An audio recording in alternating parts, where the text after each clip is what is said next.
نبی پاک صلی اللہ علیہ وسلم نے نا ہماری توجہ دلائی. حضور صلی اللہ علیہ وسلم نے فرمایا بے توجہی کے ساتھ ادھر ادھر خیالات کر کے رب سے نہ مانگا کرو، تردد کے ساتھ بے یقینی کے ساتھ نہ مانگا کرو، بلکہ رسول کریم صلی اللہ علیہ وسلم نے فرمایا، یہ حدیث پاک مسلم شریف میں موجود ہے، حضور فرمانے لگے جب رب سے مانگو نا تو اصرار کر کے مانگو. جب رب سے مانگو تو اصرار کر کے، بچہ ناز دکھا رہا ہے اصرار کر رہا ہے، اللہ سے مانگو تو اصرار کر کے مانگو، اور فرمایا رغبت کے ساتھ مانگو. کیا خوبصورت لفظ ہے حدیث کے. حضور فرمانے لگے اصرار کر کے مانگو، رغبت کر کے مانگو. رب کے لیے کوئی چیز دینا مشکل تو نہیں ہے نا، اس کے لیے کوئی مشکل ہے تمہیں عطا کرنا؟ تو رغبت کر کے اللہ سے سوال کرو، اسے مناؤ. اور خود نبی پاک صلی اللہ علیہ وسلم کا حال یہ تھا. حضرت عائشہ صدیقہ رضی اللہ تعالیٰ عنہ فرمانے لگی کہ نبی پاک دعا رسول اللہ صلی اللہ علیہ وسلم، یہ لفظ ہیں حضرت عائشہ کے. اللہ اکبر، ذرا ان میں ڈوب کر دیکھیے گا، ذرا ان لفظوں میں کھو کر دیکھیے گا ام المومنین کیا فرماتی ہیں.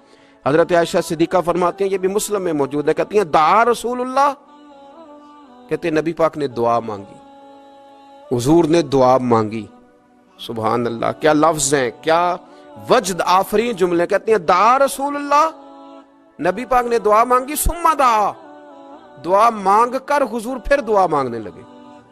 حضور نے دعا مانگی اور دعا مانگ کر حضور پھر دعا مانگنے لگے، اور ثم دعا رسول اللہ.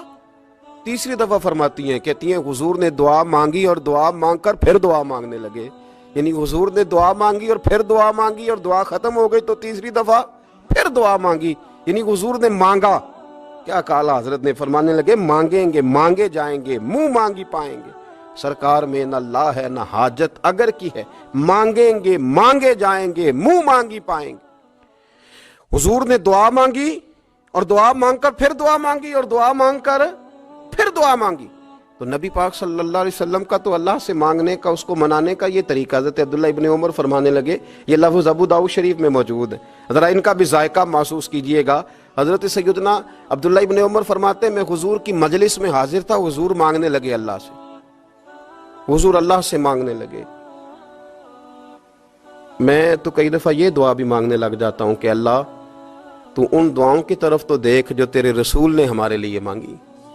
اللہ تو ہمیں تو نہیں نہ مانگنا آتا، نہیں طریقہ آتا، نہیں سلیقہ آتا، نہیں انداز آتا. ہم تو بے توجہ سے لوگ ہیں، بیٹھنے کا ڈھب نہیں آتا ہمیں تو ہاتھ اٹھانے کا سلیقہ نہیں آتا، ہم تو وضو کرنے کے اس طریقے سے آشنا نہیں. پر اللہ تیرے محبوب نے تو خوب مانگا ہے نا تجھ سے، تیرے پیارے حبیب علیہ السلام نے تو تجھے منایا ہے نا ہمارے حق میں. تو اللہ تو ان دعاؤں کی طرف تو دیکھ. حضرت عبداللہ ابن عمر رضی اللہ تعالیٰ عنہ فرماتے میں حضور کی مجلس مبارکہ میں بیٹھا تھا، ابو داؤد شریف میں موجود ہے. کہتے ہیں حضور دعا مانگ رہے تھے. دعا کیا تھی؟ دعا حضور یہ مانگ رہے تھے، رب اغفر لی، یا اللہ ہمیں بخش دے، وتب علی، اللہ ہماری توبہ قبول فرما، انک انت التواب الرحیم، بے شک تو توبہ قبول کرنے والا اور رحم کرنے والا. حضور دعا مانگ رہے تھے، اے اللہ رب اغفر لی، یا اللہ ہمیں بخش دے، وتب علی، اور ہماری توبہ قبول فرما، انک انت التواب الرحیم، بے شک تو توبہ قبول کرنے والا اور رحم کرنے والا. حضرت عبداللہ ابن عمر فرماتے اس ایک دعا کو ایک ہی مجلس میں ایک ہی جگہ بیٹھ کر میرے نبی پاک نے اپنی زبان اطہر سے 100 مرتبہ ادا فرمایا. 100 مرتبہ حضور نے یہ لفظ کہے، رب اغفر لی وتب علی، رب اغفر لی وتب علی، رب اغفر لی، اے اللہ بخش دے، رحم فرما، وتب علی، بس قبول کر لے نا اب ہماری توبہ، انک انت التواب الرحیم، بے شک تو توبہ قبول کر لیا کرتا ہے، تو رحم فرمایا کرتا ہے. ایک ہی مجلس میں 100 دفعہ حضور نے دعا مانگی، دعا مانگ کے پھر دعا مانگی، اور دعا مانگ کے پھر دعا مانگی. اللہ کو منایا میرے رسول پاک. حضور نے ہمیں بتلایا اسے مناؤ، اس کی بارگاہ عالی مرتبت میں جھکو. اور حضور نے خود بھی یہ طریقہ ہمارے سامنے بطور سنت کے چھوڑا، اور پھر نبی پاک صلی اللہ علیہ وسلم نے آگے بڑھ کے ہمیں کچھ اور باتیں بھی ارشاد فرمائیں. حضور نے ہمیں بتلایا کہ پچھلے لوگ اپنے رب کو کیسے مناتے تھے، وہ کس طرح اس کے حضور ناز عرض کرتے تھے، منانے کے طریقے بھی بتلائے. فرمایا جب ماں باپ دعا مانگیں گے اولاد کے حق میں تو وہ مان جائے گا.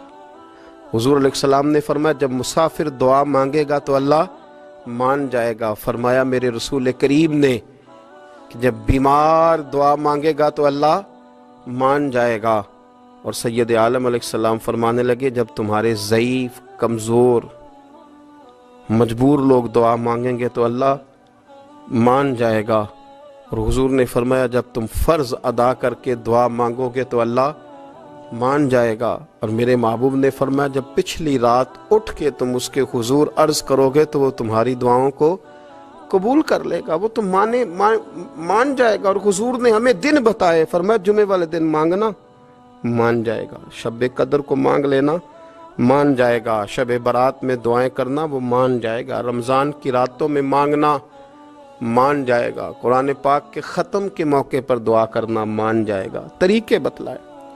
اب یہ ہے کہ ہم نے تو مانگنا تھا نا اس کی بارگاہ میں، ہم نے تو حاضر ہونا تھا، ہم نے تو جانا تھا، اب ہم نے آگے بڑھنا ہے، اس کے حضور عرض کرنا ہے۔ حضور نے ہمیں بتلایا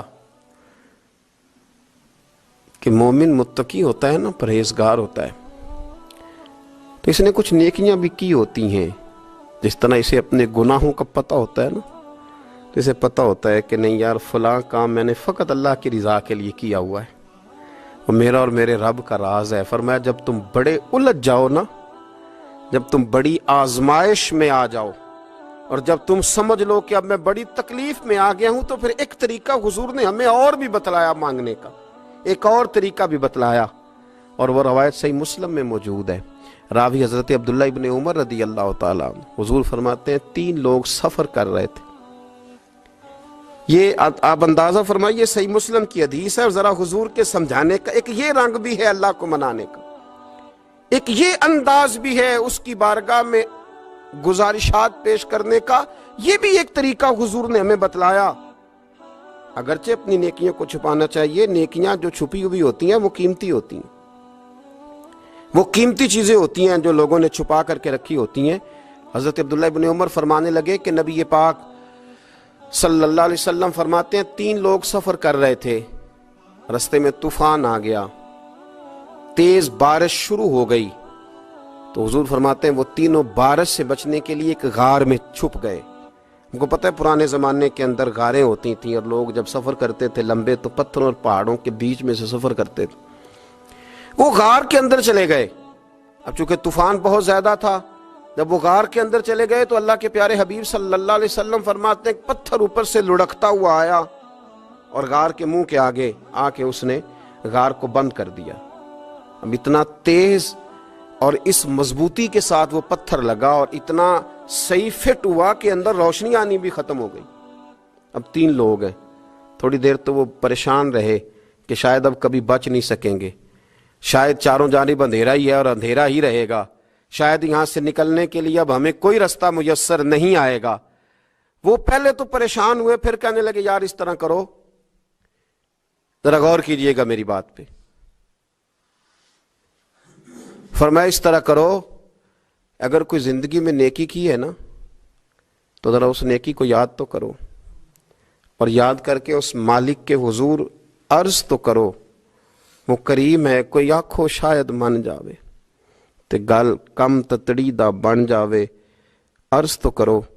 تو ان میں سے یہ آپ اندازہ فرمائیے، یہ بات بیان کون کر رہا ہے؟ یہ مدینے والے رسول بیان کر رہے ہیں، یہ نبی پاک علیہ السلام نے بیان فرمایا، یہ وہ کہانی ہے جو ہمیں ہمارے نبی پاک نے سنائی، رسول کریم علیہ السلام نے ہمیں بتلائی، یہ داستان محبت۔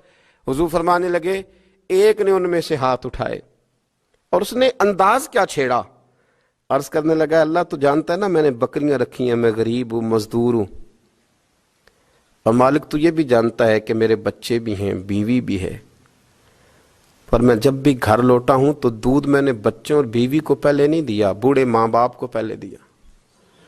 اللہ میں نے ان کے ساتھ ہمیشہ کرم کے بازو کھول کر معاملہ کیا، وہ غار میں تنہا بیٹھے ہیں اور اپنے مالک کو منا رہے ہیں۔